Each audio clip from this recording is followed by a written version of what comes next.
Hello, hello, everybody.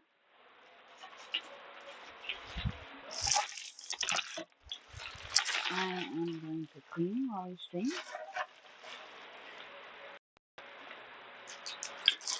Let people come in if they're still awake.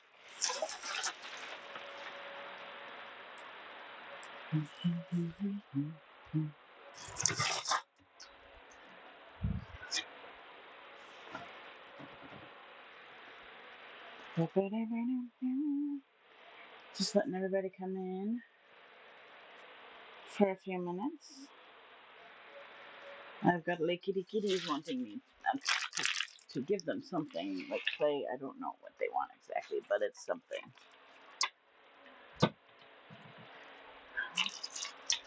Oh, hey, a syringe. Um,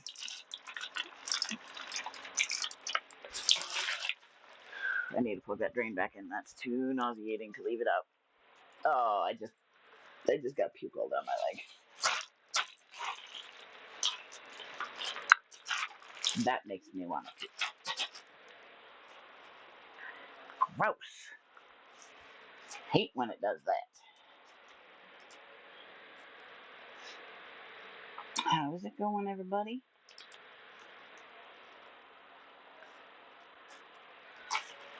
Hello, hello. Ugh. Oops, those are good ones. I can't throw those away.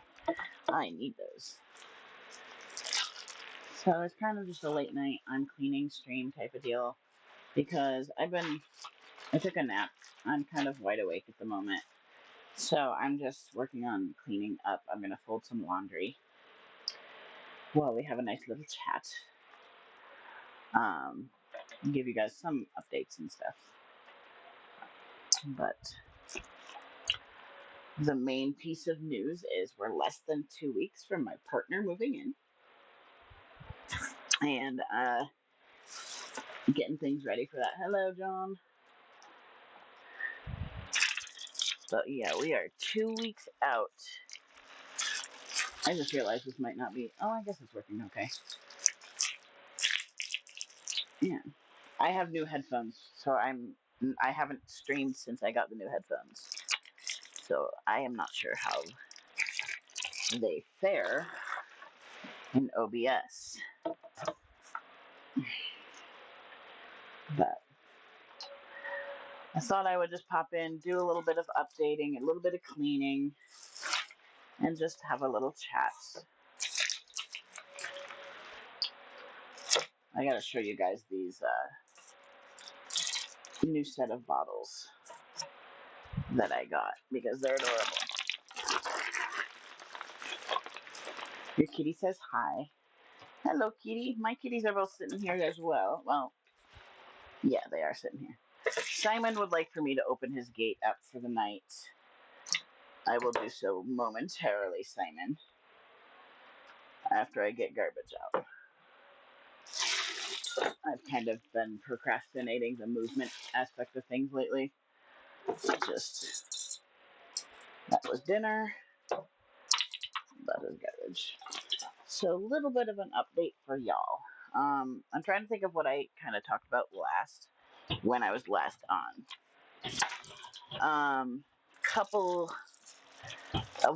A little over a week ago. It was a week ago on Friday. We went in for a feeding tube exchange again because my feeding tube keeps burying itself in my abdominal wall. That is an extremely painful situation. Probably almost more painful than. Are you up to you fucking dressing? I only have one more day and this thing just does not want to stick. So I sweat it off and I'm going to have to change that. So that we have to do right now because that cannot be opened that much. So we're shifting plan for just a minute. And we're doing a. Let me make sure I have enough of those. I know I had extras. That's alcohol. I don't want to do alcohol if I don't have to right now. Okay, we should have enough. All right. Do I have any skin prep anywhere? Oh wow, I did not realize this dressing was literally peeling itself off my body. You can come here. I was supposed to plug you in. So yeah, a week ago, a little over a week ago, we did a feeding tube replacement. Even though I had one 2 weeks prior to that, because the thing keeps burying itself in my abdominal wall. Because this is now, I have to point you guys up for a minute while I do this. Shit, where's the, I need all the things. I am allergic to my needles and everything, so this is kind of problematic as shit right now.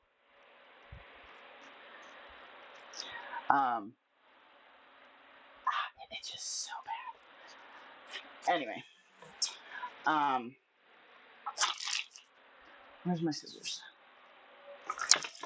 I had them. For fuck's sakes, what did I do with those?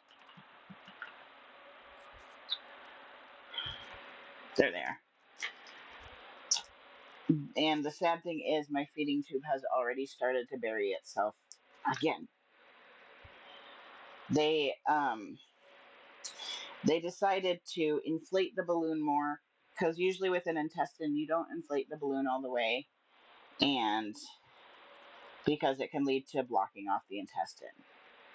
So they inflated my balloon all the way, and they also left it further in by about 3 to 4 centimeters, so it was really in there. You need to be open because I would like to put this down on you for a minute. So I had to, a couple days after, I was having massive signs of a bowel blockage. So I had to deflate my balloon and move it slightly further out. I gotta do this without pulling off this needle.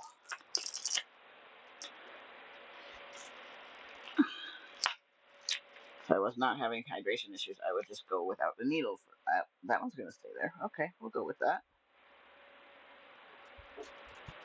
My skin is literally just peeling right now, which is really not great.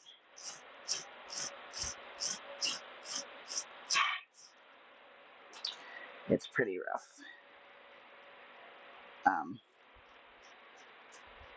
That's not good at all. But oh well, it's gonna be raw. That's the reality. I might run.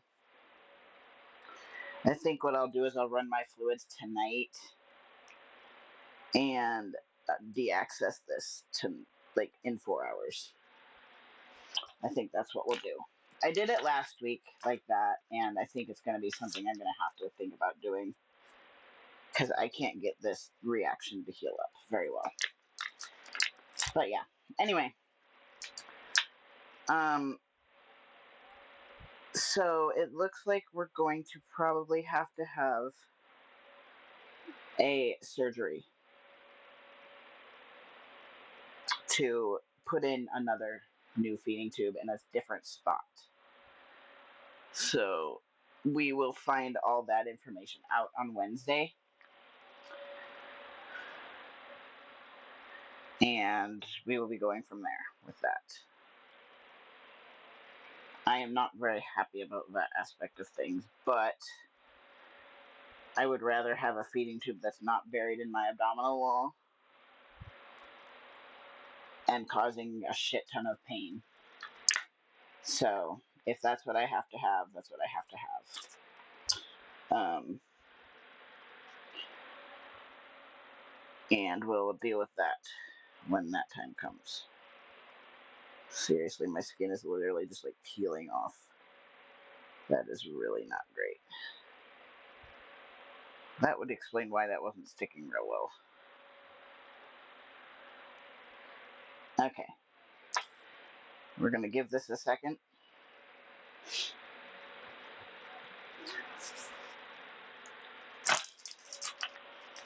Leo and Simon. Hey, hey, hey. These two go at it every night. All right. Given that that's still under there, I'm going to go ahead and put just a strip under that one spot to keep it from um,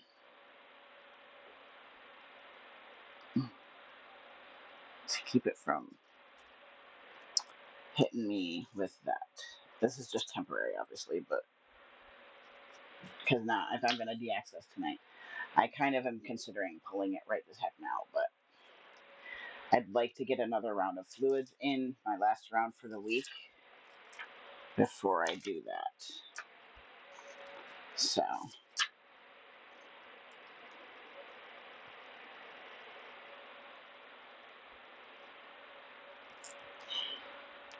nope, you have to go this way.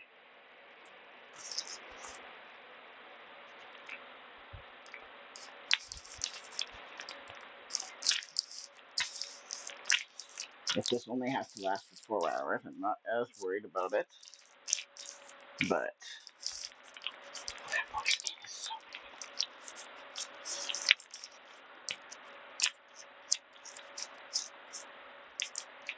okay.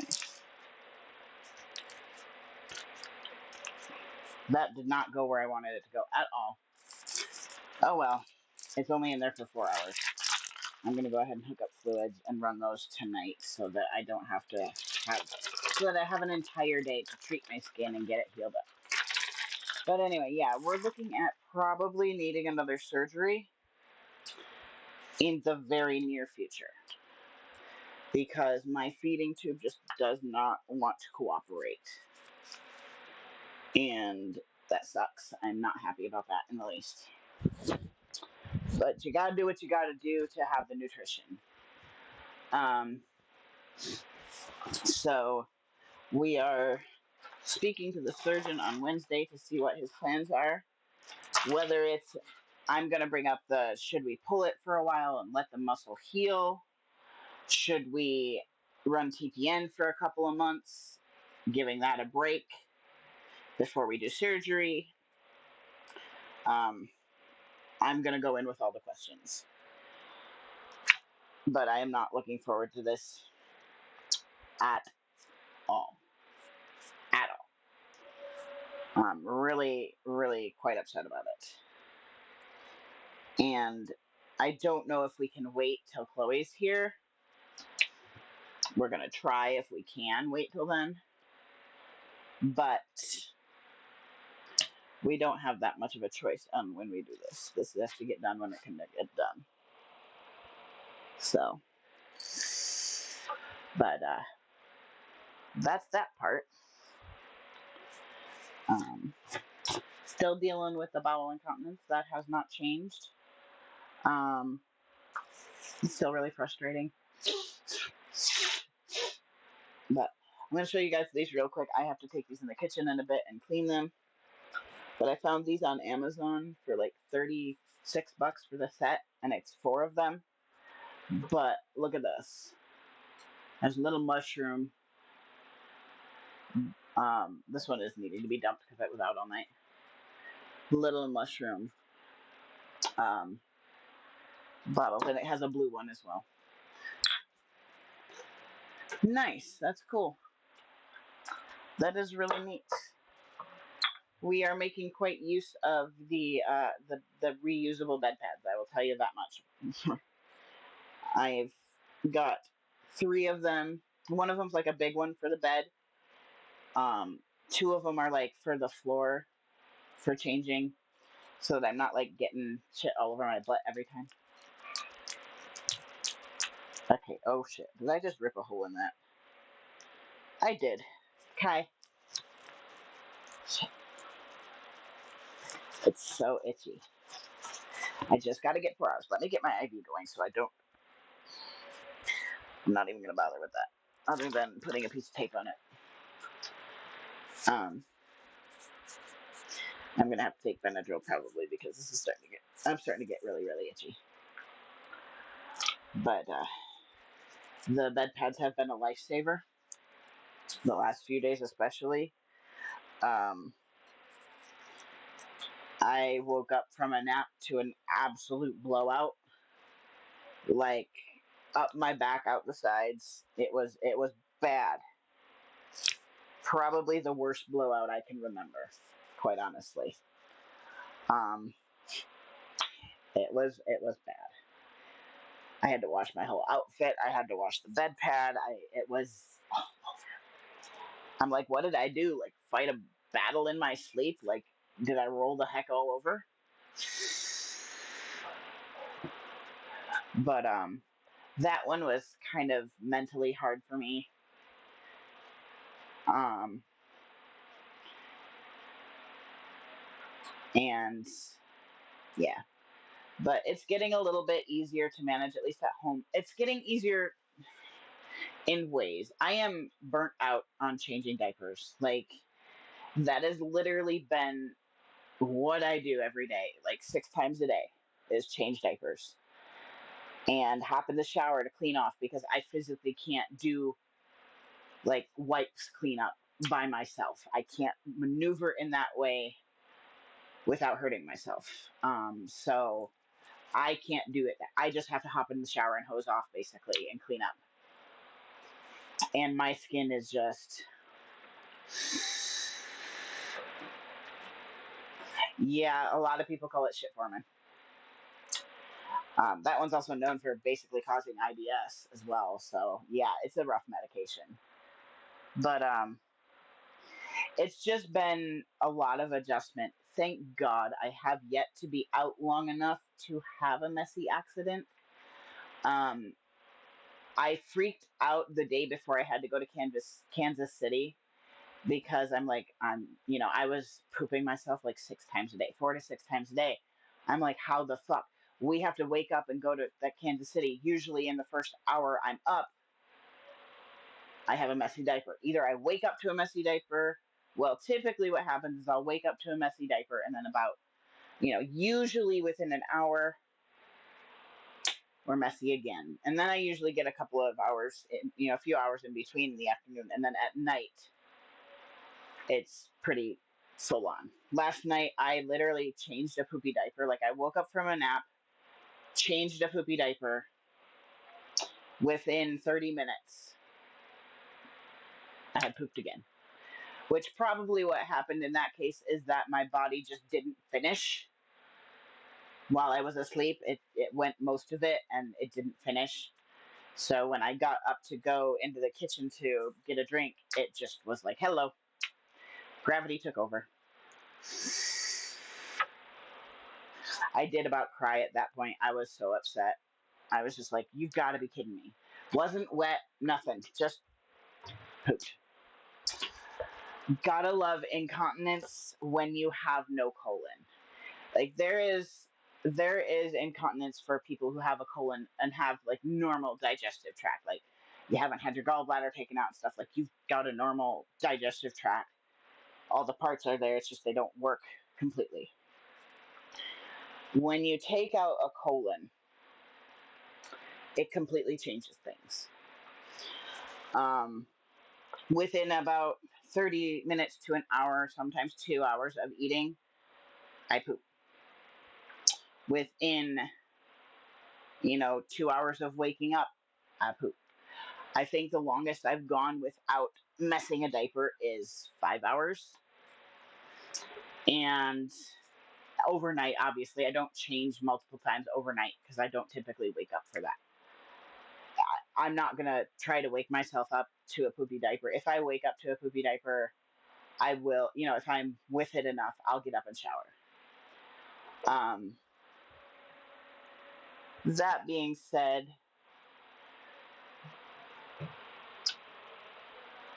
we're kind of going through a little bit of a journey with, I think I told you guys about this, but I'm not sure. We're going through a little bit of a discovery journey psychologically with my little side.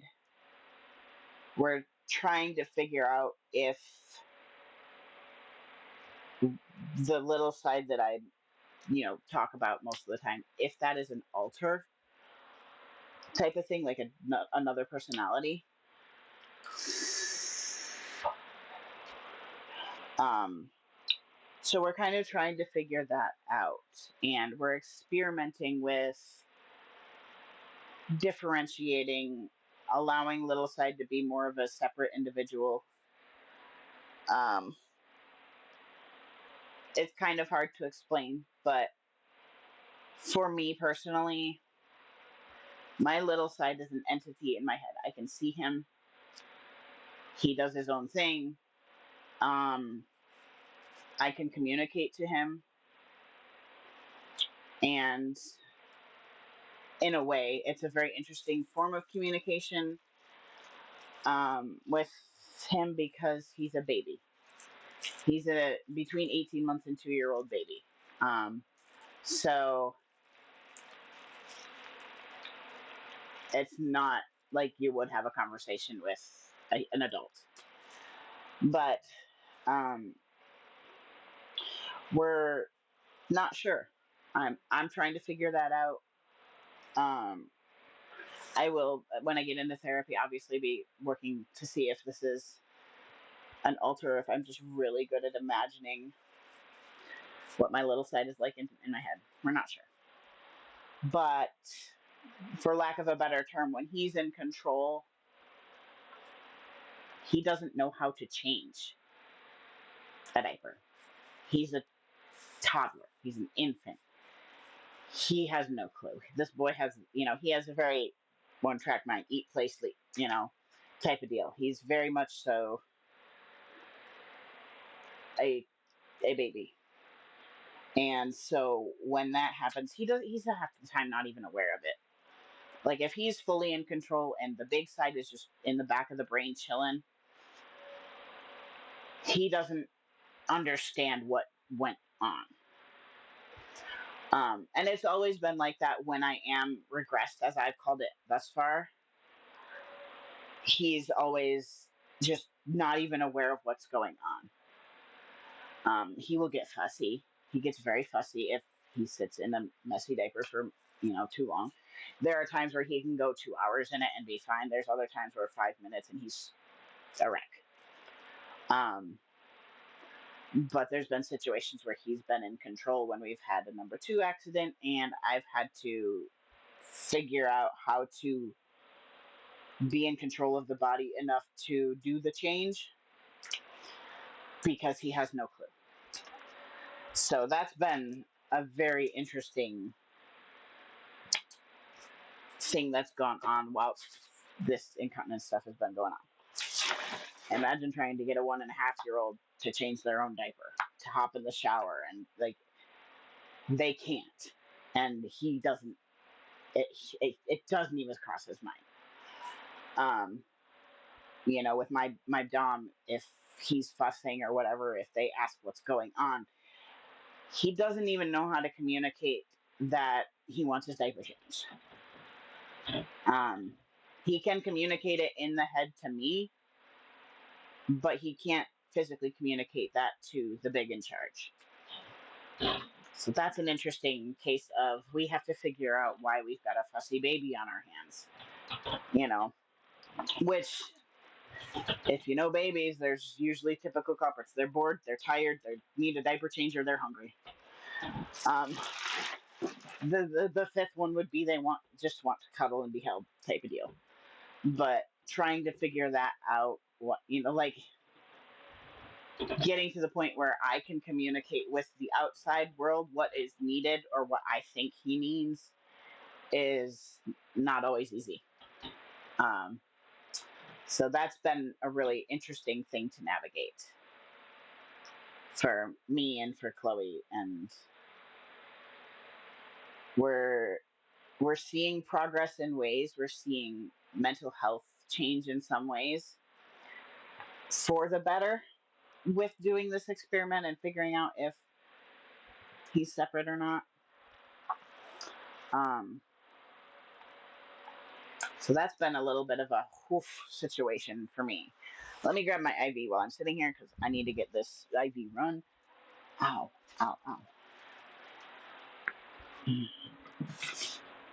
Alrighty.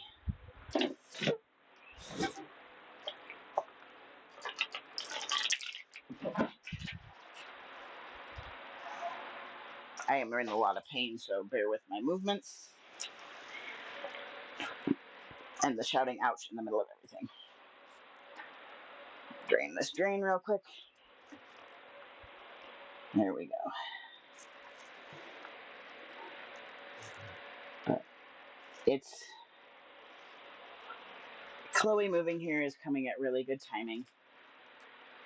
In the end, it's needed. We have kind of hit that point where we're just done being apart, geographically. It's getting really hard to handle that mentally. And with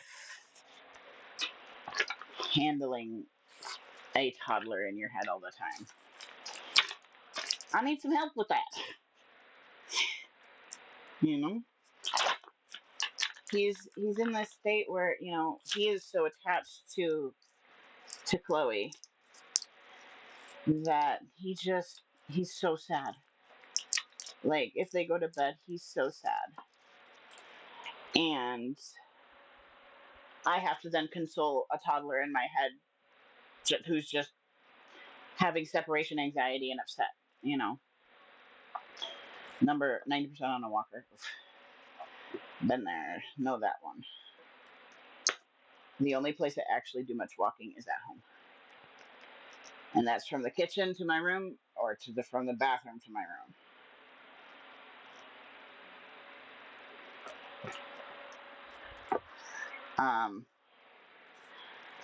But it's been a really hard couple of weeks dealing with that, and making sure that my caregiver, my partner, is not. Come on, Ivy, there we go. That's what we need.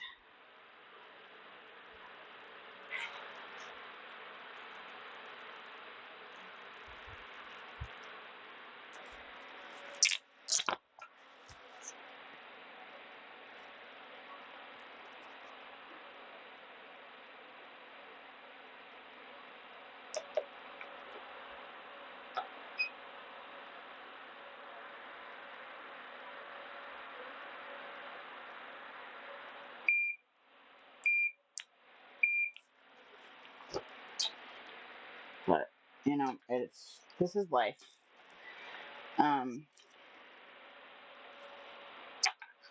It's just an interesting part of life. But I will say, thankfully, I have not had an accident outside of my house yet. Because I think a lot of that is that when I'm out of the house, I'm in my wheelchair. You're a girl in little space. Yeah, a lot of people have opposite gender. I mean, for me, it's no longer. It's not opposite gender. It's I am transitioning medically now. So for me, it's not really it's not a different gender to me. But it's a whole different kind of outlook on it for me than what I've had in the past. Like, for the longest time, I'm like, okay, this is just me regressing. This is how it is. But I always had that like really obvious mental picture of my little side, and I've always had some level of having a conversation with him. And so I kind of was like, dude, I didn't even really grasp this at first when I started the experimentation. I just started referring to him more individually. Like, he either gets called the baby or little guy, when I'm talking about him to other people. And he still goes by the name Kai. At the moment, he's a baby. Unless I change his name, I don't think he'll take a different name. He's a year old. He doesn't understand that. But if we decide in the future to change up his name, then we will, just for ease of identification purposes for those of people around me.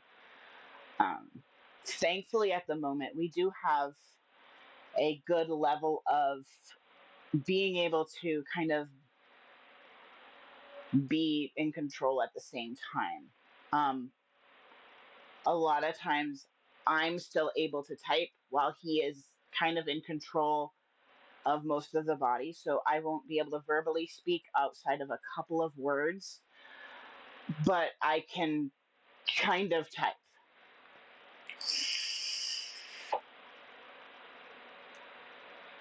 Yeah, a lot of people do. A lot of people have a name. You can run now. There we go.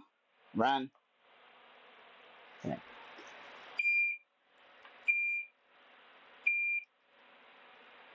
There we go. Now it'll stop yelling at me. Addison. I like that. My little guy still goes by Kai right now. I'm not sure if he'll change that or will change that at some point. Um, we shall see. I would guess that if we do change it, it would probably be one of the alternate names I wanted for myself, one of which was Miles. Um, but we shall see where that goes, and if it's, something that we figure out, whether we figure out it's a little side, whether we figure out it's an altar. There's things in my life that indicate it could be an altar.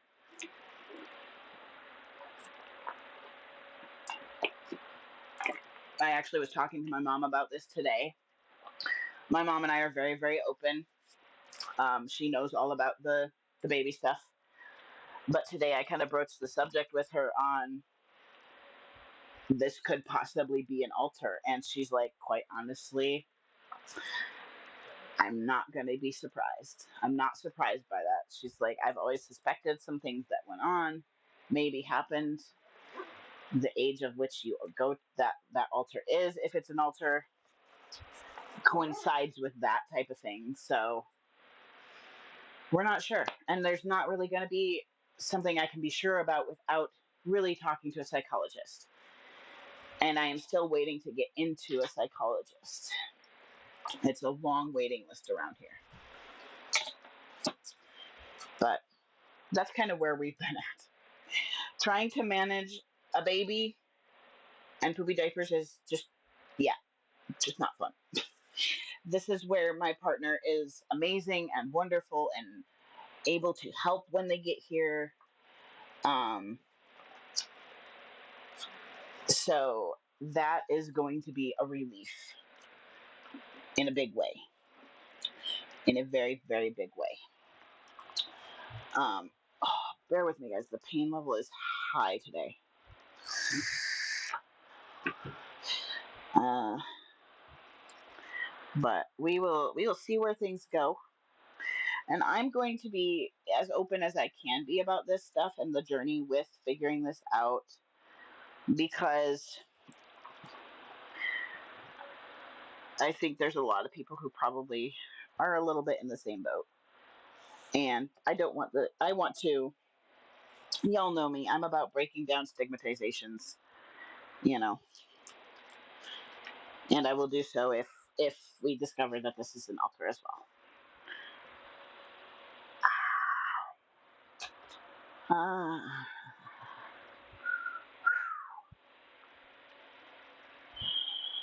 I've been a little bit bad on the eating today. I've eaten a lot of stuff that like doesn't want to drain and things like that. So a little bit bad the last few days, and we're gonna be backing that down a little bit. The benefit to having a 1-year-old in your head is that he's not incredibly keen on the more adult cuisine. He's a bottle baby all the way. He would happily just eat a bottle and puffs the rest of our days. So we've started drinking a lot more milk because of that. Because hey, he gets tired. He's like he wants a bottle. He gets really really fussy. That's a way I can calm him down. If I know we need a nap and he's fighting it, Give him a bottle, let him out in the control, and he'll take a nap almost every time. I think he stayed awake through 2 bottles, maybe, in the last few weeks.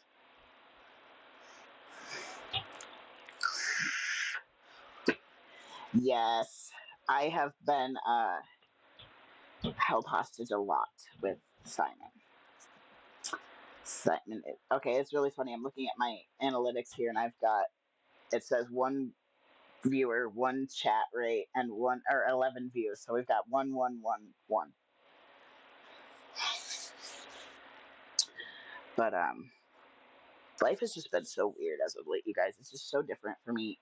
Just the mental side of it, just coming to terms with this, learning to work through this, understanding my head, dealing with transitioning on top of that. It's been a lot.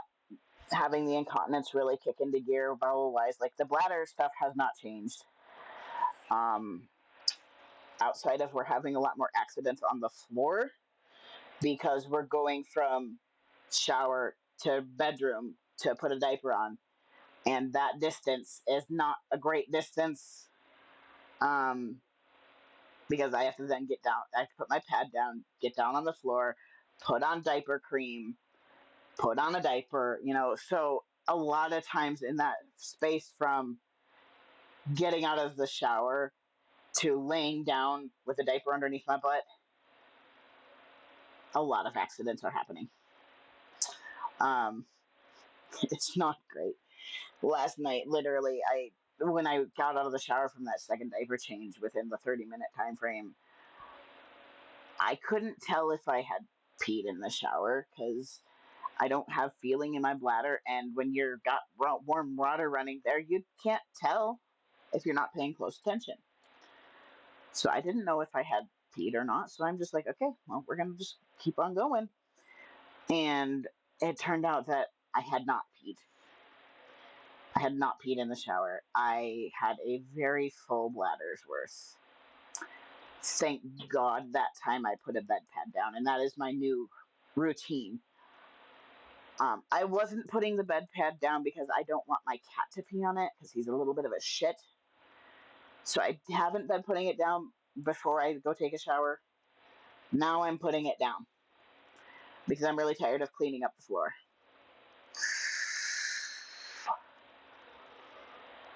Damn.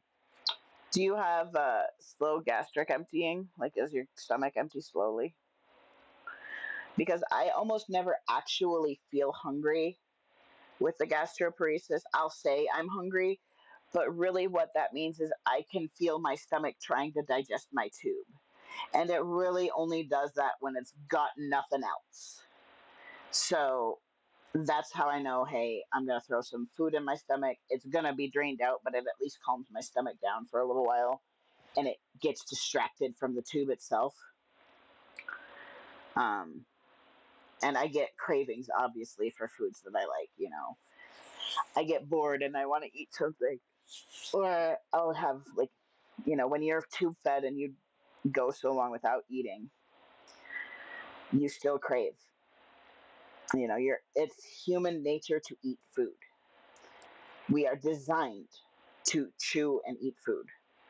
So when you take that away, A, it can lead to some kind of bad mental states, and B, you still crave food. There are times where it's just like I know that if I eat, I'm going to be in so much pain. Like today, I am in a lot of pain, and that is probably because over the last few days I've eaten a lot of things. Um, well, yes, it mostly drains out. It does not all drain out.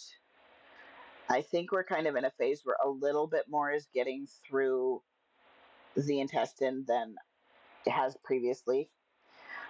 If you really want to know how I know that, just think about it. I have a colon. I don't really digest food. Um, so you can tell. But there's definitely some stuff getting through, but the nutrients are not being absorbed through that. So it's literally just shoving it through.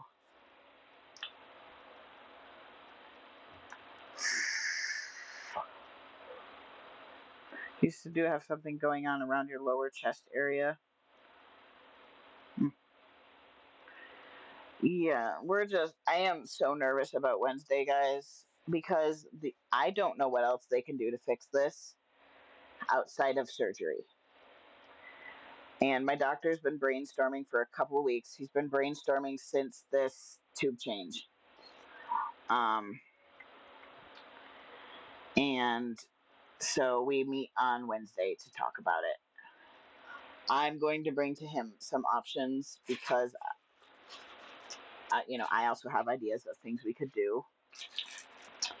One of those being we completely move both tubes to a different location because Ensure is a good one. Um, Ensure is okay, especially if you're not getting enough calories in, but you're still getting some. Ensure is not a complete nutrition source, or what is known as a sole source nutrition replacement. Um, for example, hang on, sorry, it hurts to blow my nose because my abdomen. But for example, when I first got my feeding tube, um, they hadn't gotten my formula to me yet. But I was like,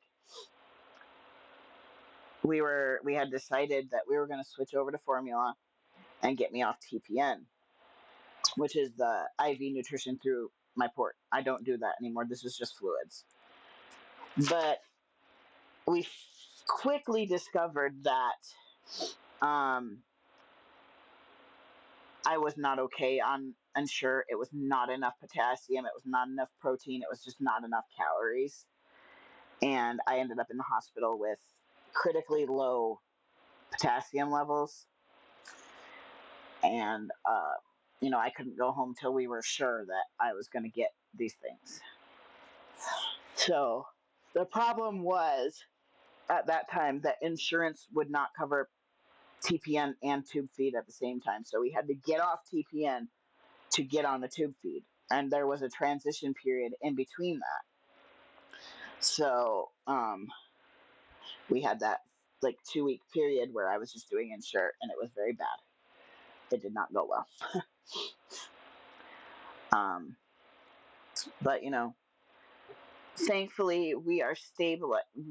Like we're stabilizing as far as nutrition goes. We are going to be running blood work, probably getting that checked Wednesday. My doc ordered some blood work, and so we should go in. We will be going in, I think, Wednesday morning or after my appointment. I'm not sure yet, to get that done. So she's just checking nutrition things like vitamin B, vitamin D, zinc, electrolytes, pre-albumin, albumin, things like that that indicate nutrition levels to make sure we're still on track.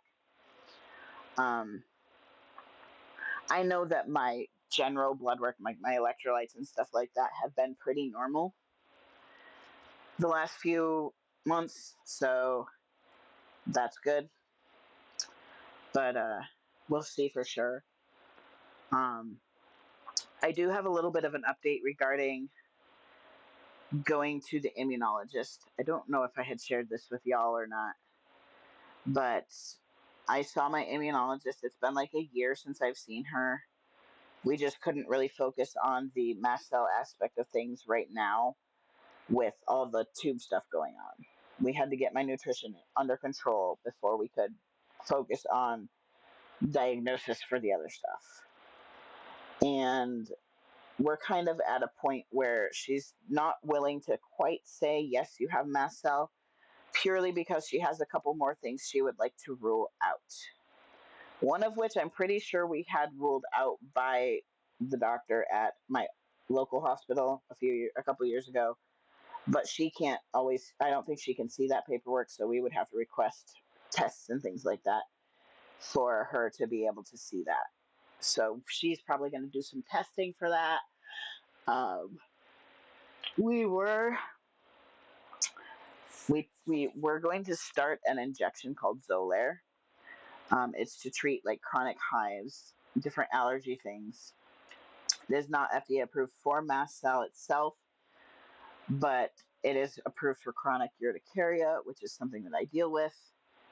And we tried it. Unfortunately, I had a reaction to it. We did end up using an EpiPen for that. And she's like, nope, we discontinue. Some people, their doctors will say, let's pre medicate and keep trying. Others just have the policy of any reaction happens and you don't get to go on the med. It says right on the box for the medication, if you react, never again, basically. So what happened with me was about 40 minutes into my shot, after my shot, for the first 3 appointments, you have to sit at the office for 2 hours. They check on you, make sure you're okay. After that, then you can start doing your shots at home and things like that. But about 40 minutes in, I started feeling really woozy, and I was having a lot of nausea and stomach pain. And then I started feeling my uvula was acting weird. Um, Basically, with me and my reactions, my uvula swells lengthwise, not so much widthwise. It can do both. It starts off by elongating. And I could tell that it was elongating, and I'm like, okay, this is not good. The nurse came out and checked on me, and I'm like, this is what I'm feeling. And she's like, well, let's go back and have the doctor come in and check you out. And the doctor's like, let's give them some Zyrtec and some Pepcid. And I ended up, we had a problem with that because they had liquid versions, but I'm on a feeding tube. I can't orally take that. It's not going to go through my system. So they had to scrounge around because I didn't bring one. I will bring one next time. I actually put them in my bag already.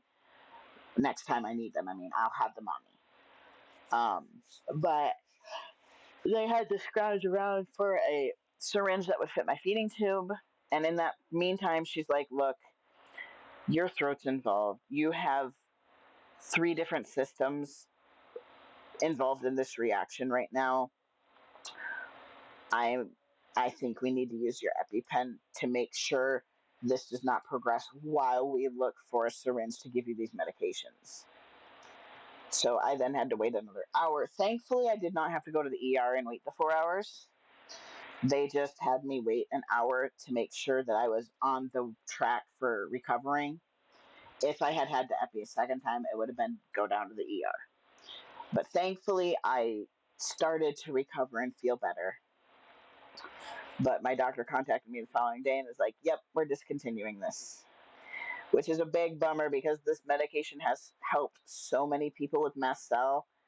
And I'm really upset that I don't get to see if it works. It takes like 6 months for you to know if this is working at all. So we're not able to do it, which makes me really upset. You have one health issue that makes no sense. You have high blood pressure, but your sodium is always very low. um,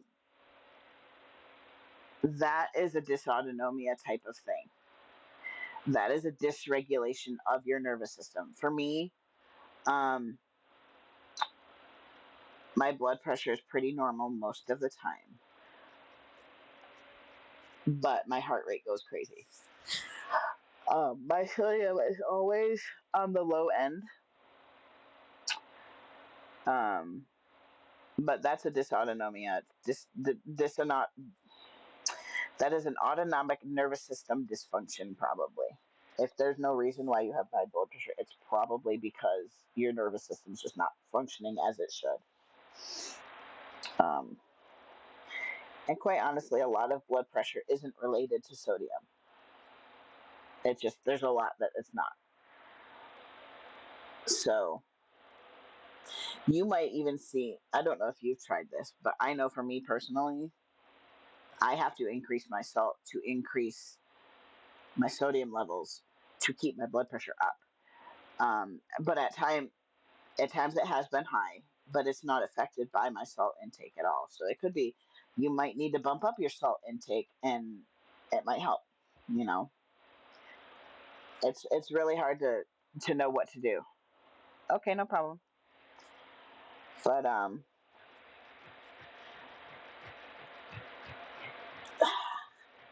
you guys missed it. The other day I shaved my head down to the skin, like with a razor, shaved my head. It's now back to like Velcro state right now. I like the shiny head, but it is a I just have to shave my head every other day type of situation. And I don't know that I'm wanting to do that much upkeep with it.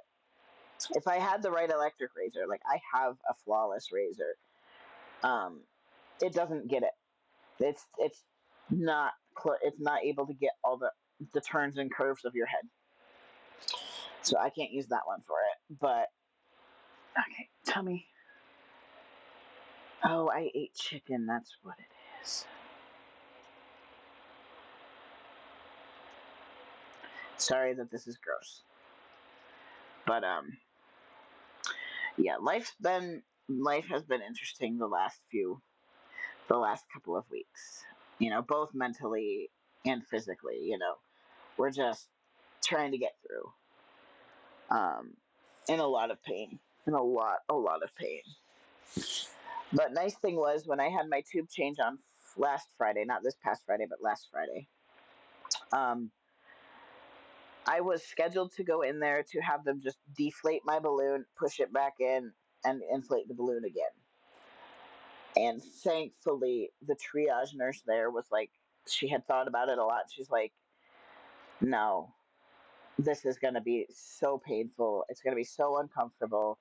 Then what if we have to change the tube? You know, they're like, it's better to just put him under and do everything we need to do. Which, so I called her Friday morning and I'm like, okay, um, I'm not doing well. My feeding tube, the balloon of my feeding tube was literally visible from the opening where the tube goes in. You could see the balloon. It was literally pushed to as it was basically just being held in by skin. And I called her and I'm like, so with me seeing this balloon, is this a we cancel thing and go to the emergency room and surgeons look at this now, or do we still go through with the tube stuff?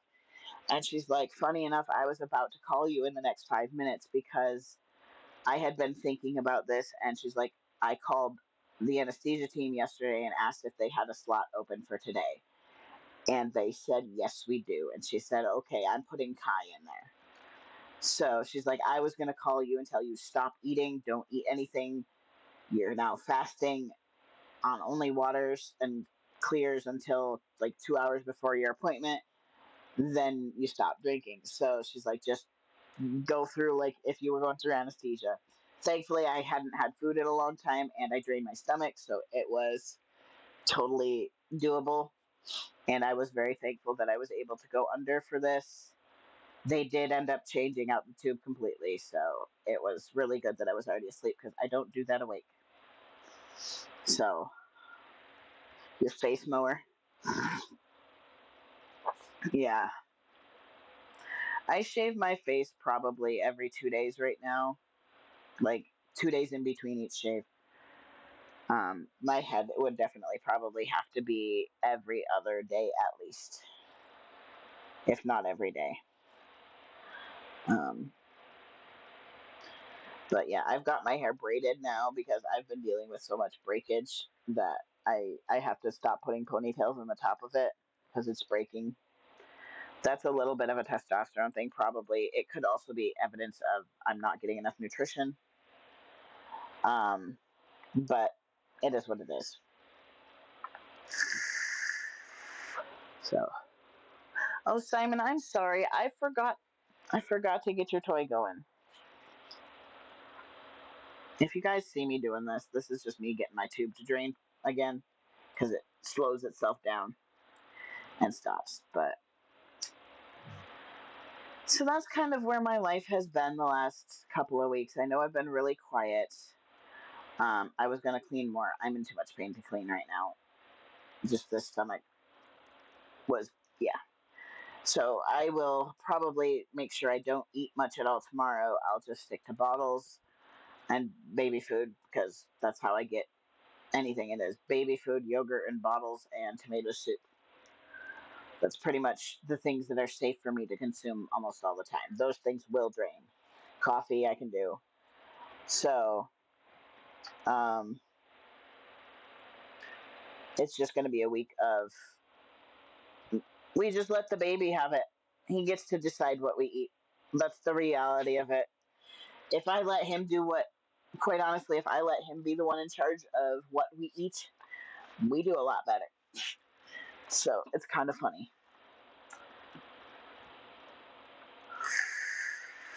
What are you allergic to? Benadryl?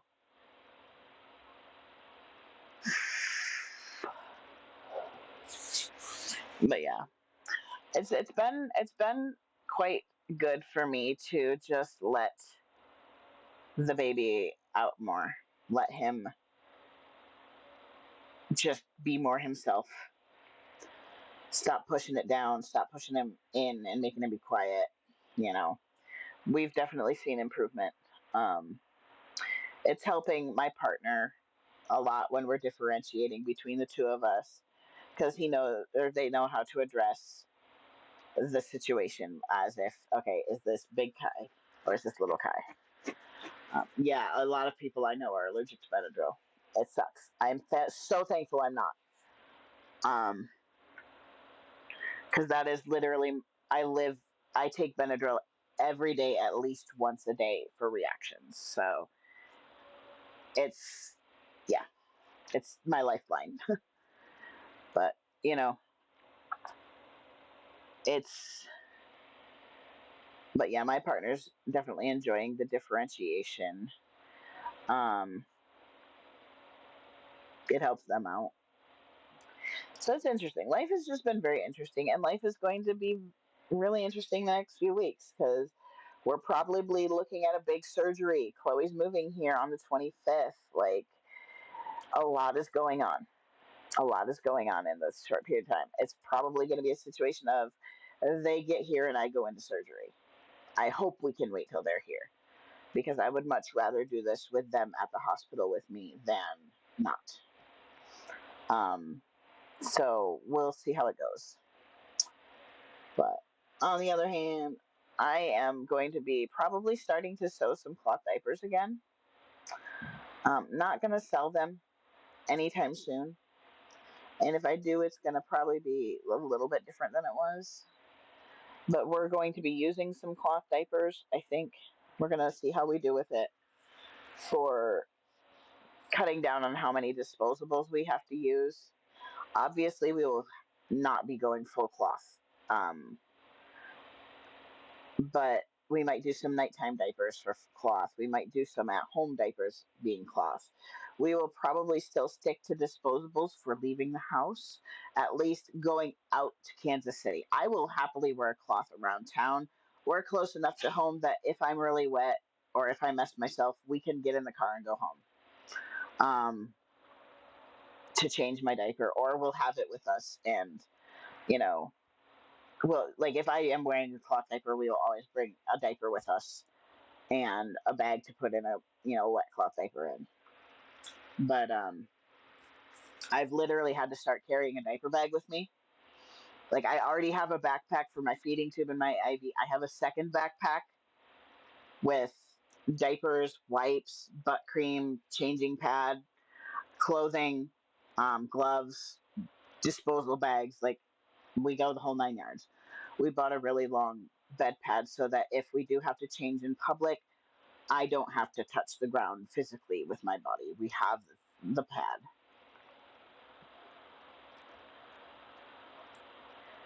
That's amazing. I know the feeling of a wound not healing. I had my J tube surgery in July of last year. As of this week, it's a excuse me, it's officially closed.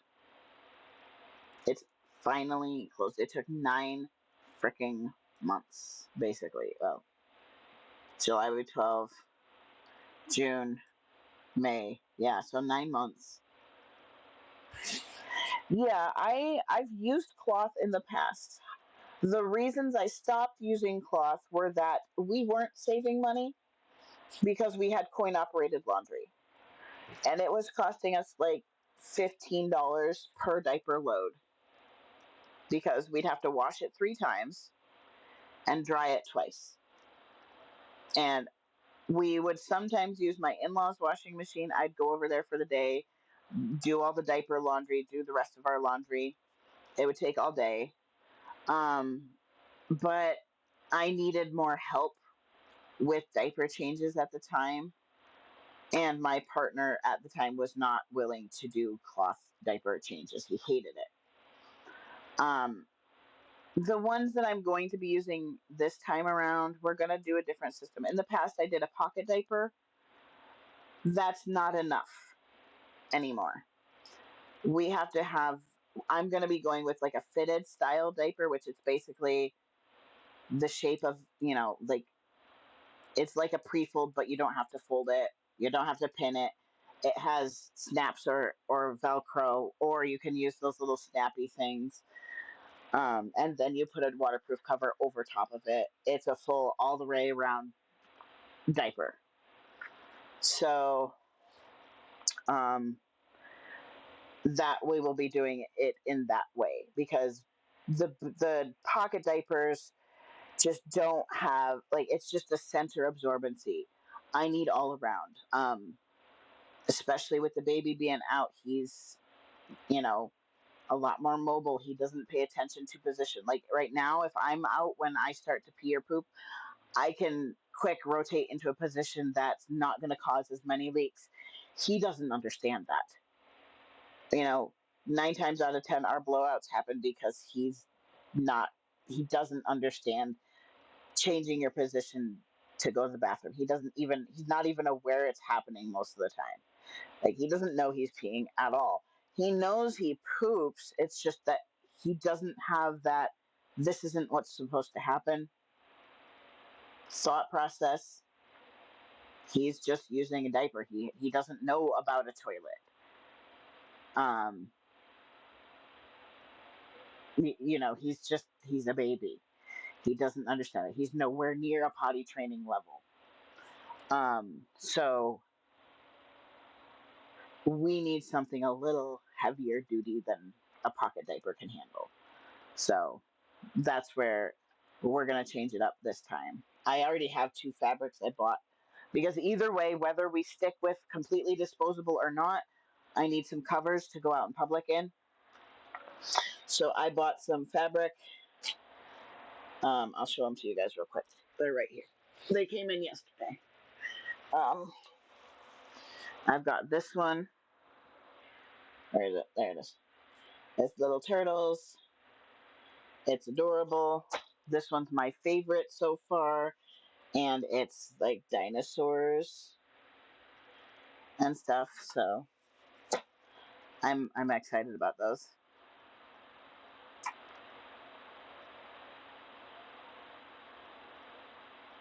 That's really cool. The ramp. That's awesome. It's nice to have supportive people around you. Thankfully, I still have the ability to do some walking. And I've gotten a lot more. I think I've gotten a lot more mobility back since getting the nutrition I need. I don't tire as easily. I'm hydrated enough, so I'm not passing out quite as much. I'm passing out more like once a week instead of every day, all day long. I'm now on IVs every day of the week. That's made a really big difference. It used to be that Monday and Tuesday were hell because it was just we're recovering from dehydration. But I'm having consistent wet diapers every day now. Usually Mondays and Tuesdays would be very, very few wet diapers. Mostly for a while, it was like one wet diaper a day and 4 poopy ones. So we're definitely seeing some improvements there. Um, but it's life with incontinence. I'm going through like 6 diapers a day, and I can't use cheap diapers. I've tried them in the past. I'm very allergic, so I just shelled out $500 this month in diapers, and I'm gonna have to do it next month too. So that's a little bit on the. That's where the cloth comes in, and yes, it's a bigger investment initially, but it's gonna save us some money. This is reaction, by the way.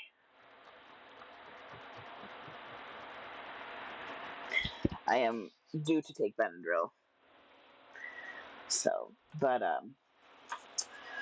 gotta take Benadryl. Probably need to change the diaper before too long. I don't know if I'm wet actually. Now that I think about that, I don't even know. I'll have to check. But I have to check. I don't have to check the poopy as much because like you can smell that. You can smell a poopy diaper even if you don't know what's happened. You wake up in the morning and it's just like, oh, that's the stinky boy. Like there is no doubting when that happens.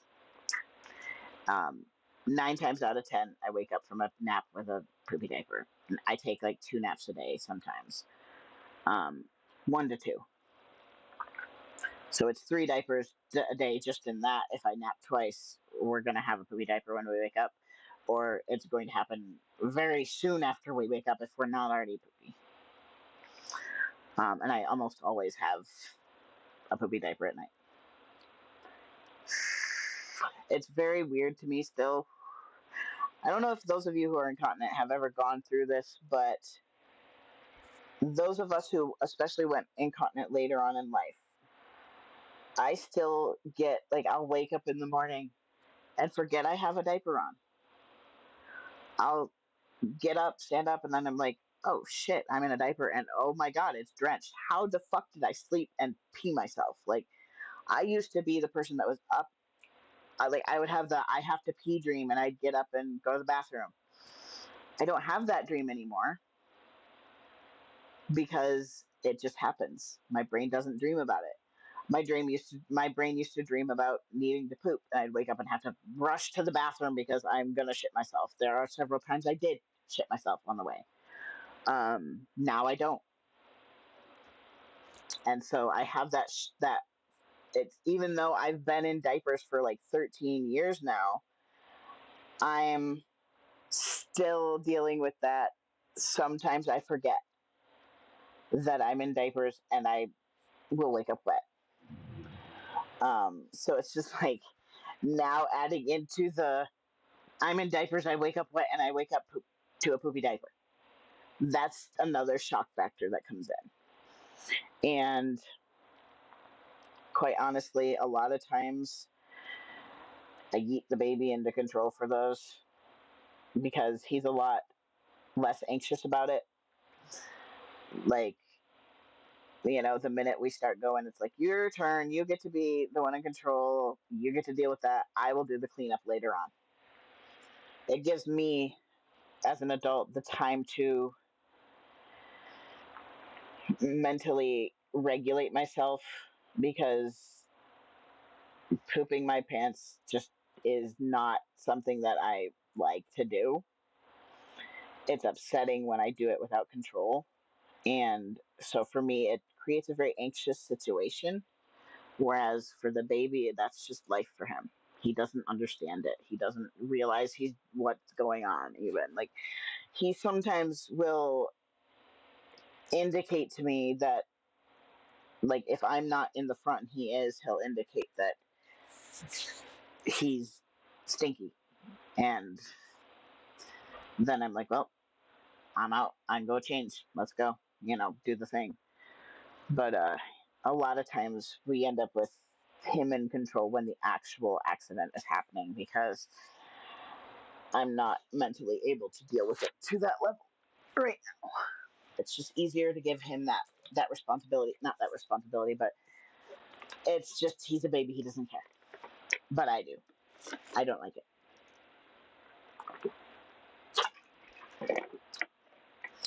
So that's kind of the things.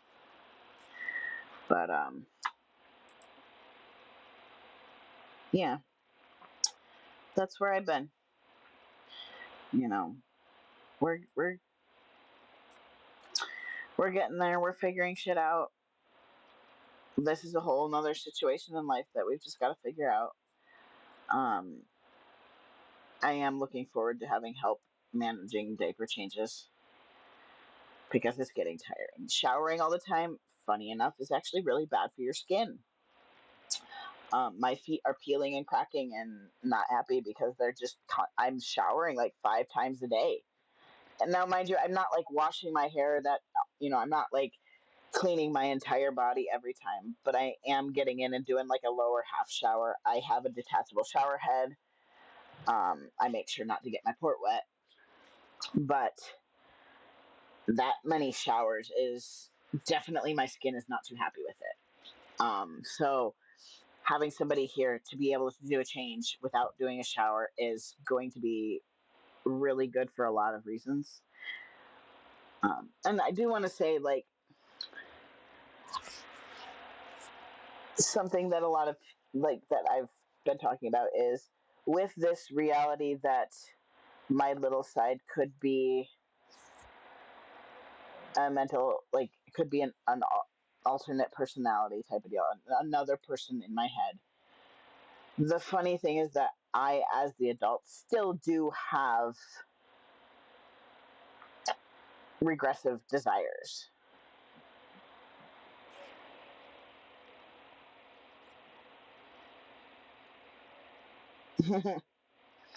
um, so the adult me can still do some regression. The adult me still does have a little bit of a little headspace. Definitely um, tends toward not not the kinky side of the ABDL world, but is a little bit more on the kink side of life. There's a very big difference between that and the baby, though, I will say. Um, oh, sorry, guys, this reaction is just hitting. I need to do a round of Benadryl soon. I don't want to because I don't want to go to bed till my partner's awake, and that will be hopefully soon. I said I would take meds by 2. We'll see if that's what I do. I don't know. Oh, speaking of diapers when we were little, my mom and I were talking today, and I was like, we were talking about the baby thing, and she's like, this isn't just an adult thing. Like, this didn't just happen when you started becoming incontinent. She's like, this was way younger. And I'm like, I know, I have a memory. And I'm like, I'm not sure if it's a dream or a memory. And I've never talked about this with her. And I'm like, I have a memory of either a dream or an actual situation where I was in our back hall at our original house, and it was like winter time or cold out, and I was trying to put on one of my sister's diapers. I was like 6. Because I'm 5 years older than my sister, and she was like a year and a half type of situation. Um, and my mom was like, "That's a memory." She's like, "I remember that, like not fully clearly, but she's like, I do remember catching you trying to put on a diaper." And she's like, "That's kind of one of the things that kind of clued her into stuff being different with me." But I was also autistic, undiagnosed autistic, and I never really had accidents, but there were close calls a lot. Um, and it's kind of, I think, that's kind of how I was with my bowel these last 12, 13 years since 2005 was if I had an accident, it's because I didn't recognize the signs of needing to go to the bathroom soon enough. And I would then poop my pants. Thankfully, most of this time was actually in a diaper because I was already bladder incontinent. But before I started wearing diapers at night, even, I would have accidents at night while wearing underwear, which happened fairly frequently. It probably happened at least once a week for a while, if not more often, before I finally was like, Mom, I need to wear a diaper at night. Like, I keep wetting the bed, I keep pooping the bed. I'm tired of this. And I started wearing diapers at night. Then the accidents started happening if I got sick. And mind you, back then I was sick all the time. I would have bowel obstructions. I would have just really upset stomach time, any stomach bug, and I was not able to control my. I was having poopy accidents all the time. If I was sick, I had zero ability to control it, and I would just poop my pants. And that was not cool. I didn't like pooping my pants, so at least with a diaper, it was contained. Um, and then in 2011, when the bladder finally completely gave way to daytime incontinence, like I had some accidents during the day, especially if I was sick. I would have daytime accidents in my pants. Um, but at this time, I was also fairly bedbound. So a lot of times it was I'd pee the bed while I was, sitting in bed awake during the day because I had a hospital bed and stuff. And I would wet my pants in bed. And it kind of then it progressed to the one day I was literally standing in the kitchen with my best friend over for a sleepover. I was making mac and cheese, and all of a sudden I wet my pants. There was a puddle all over the kitchen floor, and I'm like, what the fuck? I didn't know I was wetting my pants until my pants were wet. And I was like, what the hell? And then of course I changed, put on a new set of clothes, put on a new set of underwear, and like 2 hours later, I was sitting on the couch and I peed my pants again. And I think it was 4 times that I peed my pants before I'm like, okay, I'm done. I'm putting on a diaper. And I went through like 3 diapers that day because these were cheap diapers. We're talking like Tranquility diapers or lit or worse. And it was just like that was the last day I had ever worn underwear. Was April 4th, 2011. I remember that day very distinctly. You think pull-ups hurt the quality of diapers after they were invented? I think the thing that changed the quality so much was they stopped making diapers made specifically for boys or girls. Technology increased, and for babies, quite honestly, the diapers do just fine. Like there's some people who have boys that really wet a lot at night, and they have to use a specific diaper for at night. I had a friend whose baby would pee through most normal diapers. She had found one specific brand. He had to wear that one at night, or he would pee right through it.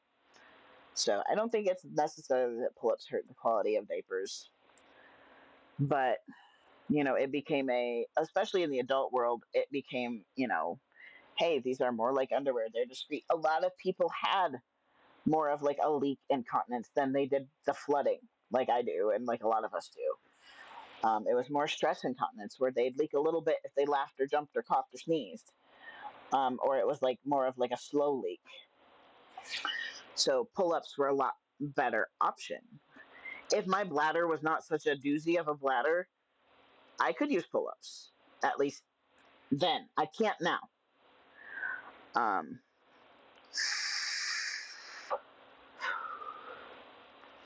a lot of ABs have that thought process, but back in that day, they were being told like if you put them in a diaper, that's just telling them it's like they'll never stop wetting the bed, which is not true.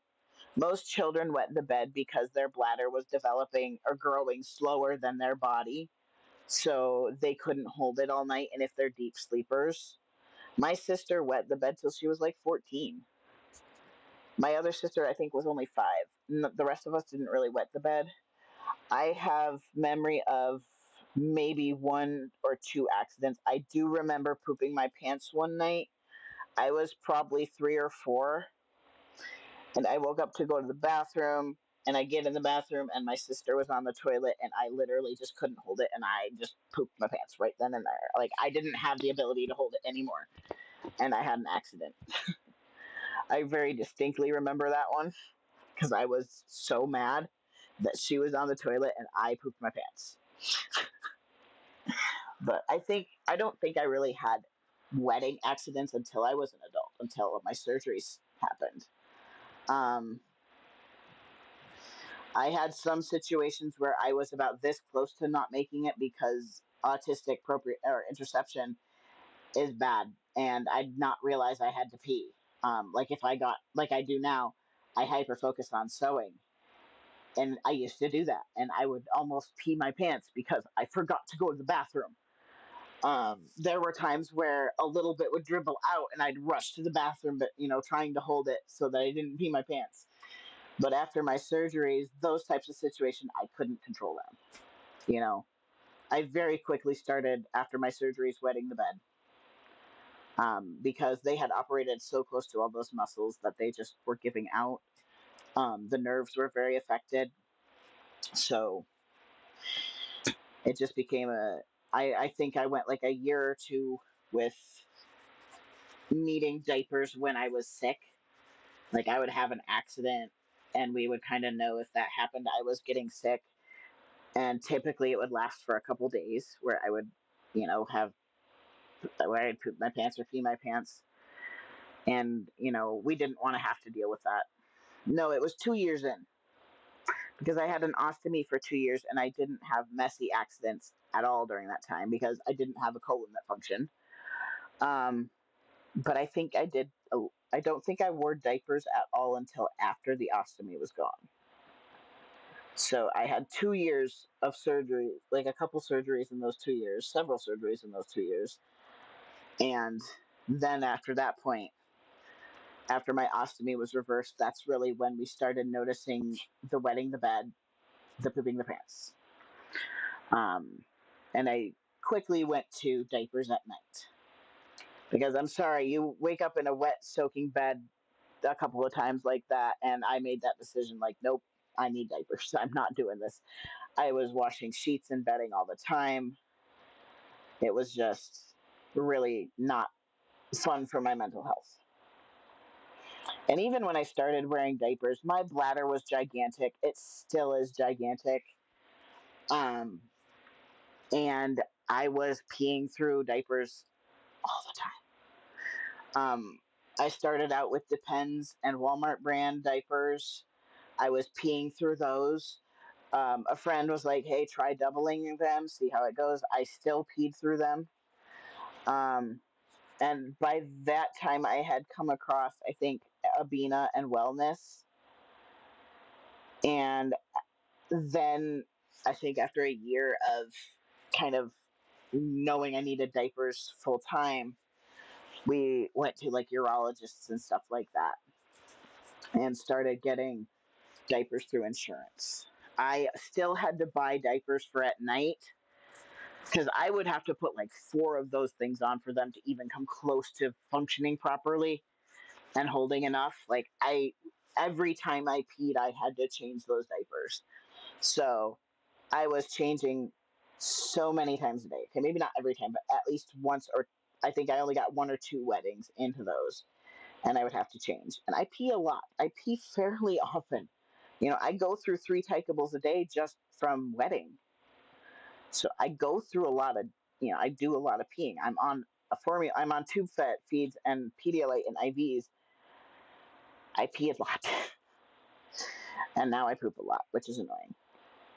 That I miss. When I was eating, it was typically I would poop if I ate. I was pooping maybe 3 times a day, 4 times a day. Then for a while, once when the formula first started, before I started having the bowel incontinence, so for like the last year, I was having a lot of accidents, but I was also going so many times in a day. Um, yep, go ahead and go to bed, John. Thank you for hanging out. You have a good night. I'm going to be getting off here very, very soon. Because I've got to start heading toward the getting meds in me and starting to get sleepy. I've got to go wash bottles and some dishes and get them ready for the baby for bed. Because heaven forbid he go to bed without a bottle. I tried that the other night. But you know, it's it's very life has been interesting with the whole in regards to the diapers and the incontinence. Like for years, For years, I've had messy accidents all the time. There were times I took a potty break because I had a fissure and I would just use the diaper for like a week. But that was I had perfect control. I just needed to be in a different position for pooping to heal up the intestine inside. That was a personal decision. We tried medications, it didn't really work. So I, through experimentation, realized that it was the sitting on the toilet causing the problem. But we then got past that phase where I was not having fissures all the time. Fissures, by the way, it's a tear in the intestinal wall. Basically, it's just a tear in the intestine. It hurts. It feels like somebody's stabbing a knife in you. Whenever feces touches it, it's horrid. Um, but I got to a point where I was not dealing with fissures so much, and I had a lot better control. I still would have like a messy accident at night, like once a month. I would have a couple messy ones during the month, like during the day during the month. And then a few weeks ago, I was just, I couldn't feel that I had to poop. My stomach normally is a very gurgly stomach. Like normally I can feel that gas moving around like crazy. And that's indicative of, hey, you've got to go to the bathroom. I don't have that almost at all anymore. So my ability to tell if I have to go to the bathroom has drastically changed. Um, I've had two times in the last month where I was like, I'm just going to sit on the potty and hope to God I poop. One of those times was at the ER. I kept getting up and sitting on the toilet in hopes that I wouldn't poop my pants, because I really didn't want to have to deal with that. That was when I was dealing with my tube issues, and I'm just like dealing with a poopy diaper in public at the hospital. Mind you, it's at the hospital. The nurses could help and things like that. They suck at it though, especially the ER nurses. They suck at changing diapers on an adult. So I didn't want to have to deal with it. So like literally every half hour to an hour, I would sit on the toilet and just try and go to the bathroom, even though I couldn't feel if I had to go. Um, I had a situation where I was changing a diaper and I took the diaper off. I was trying to clean up with wipes. At this time, this was before I started showering with each one. And I pooped on the floor because I couldn't feel. I didn't know if I was done or not. And so I ended up wetting them. Like, typically, I often poop and pee at the same time. So it was a wet my pants, poop my pants type of situation. Um, and I did that on the floor a couple times. I did it. It's happened in the shower. Just I don't have the feeling that I need to go for either one. So it's just it happens where it happens. And thankfully for me, if I'm sitting down, like when I'm out in public, I've never used the public bathrooms much anyway, unless it was an absolute need. But thankfully, when I do go to these appointments, I sit in the car, I stand up and get in a wheelchair. I sit on the doctor's table, I sit back in the car. The only times I'm really triggering the I'm going to mess myself out in public right now is A, I'm not moving around a lot. We're not staying out long. We're going to the doctor's appointment, then coming home, and that's it.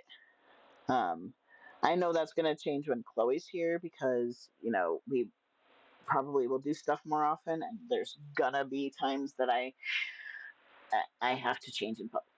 It's just that so far that hasn't happened, and I'm hoping that doesn't happen very often because I don't. Because I don't think I could. I mean, I would if I had. I would if it happened. I would figure it out, but it would be very stressful. Stressful. So that's that's where I'm glad my partner's moving in soon because it is like I go back and forth with how much I'm going. Some days I have two accidents. Some days I have six. Some days I have more than that. So it's it's getting less predictable.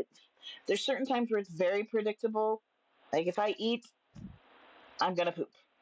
That's just a matter of when I'm gonna poop. And we can't really always time that, you know. So it's real. There's been so many times where I've also like we went to the doctor's office. We had to go to get something at Walmart one day. I think it was milk actually, and they had no scooters.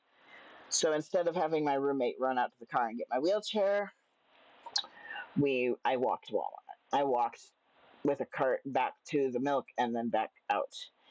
And literally that was enough to go about half an hour. And that triggered my body to poop. I got out of the car and pooped as soon as I got out of the car. Like it just happened. I didn't have my gurgles or anything like that. It's just that movement, walking. Like if you ever have a bowel obstruction, your best friend is to walk because it gets your body moving, gets your intestines going. Um, if I do a day where I don't drink coffee and I don't have to get up right away to change my diaper, yeah, I won't poop until I get up and get moving. You know, but we definitely have a lot of unpredictability at the moment. So it's not like I can time my bathroom habits. Um, Plus, quite honestly, sitting on the toilet and trying to go when you don't have to go is basically straining, and that leads to hemorrhoids. And I've had them from straining before, and I'm not doing that. I'd rather deal with a messy diaper than to deal with hemorrhoids. It's not fun. And I would also rather deal with diapers than go with an ostomy. One of my friends was like, "Well, couldn't you do like the bag that they put on your belly so that you poop in the bag?" And I'm like, that was living hell when I had it for 2 years. I am so severely allergic to adhesives that that's not an option. I would rather shit myself in public every single day than deal with that for a single day. So, this is, you learn to adjust to it. Trust me, there will probably be tears the first time I have an accident in public. Um,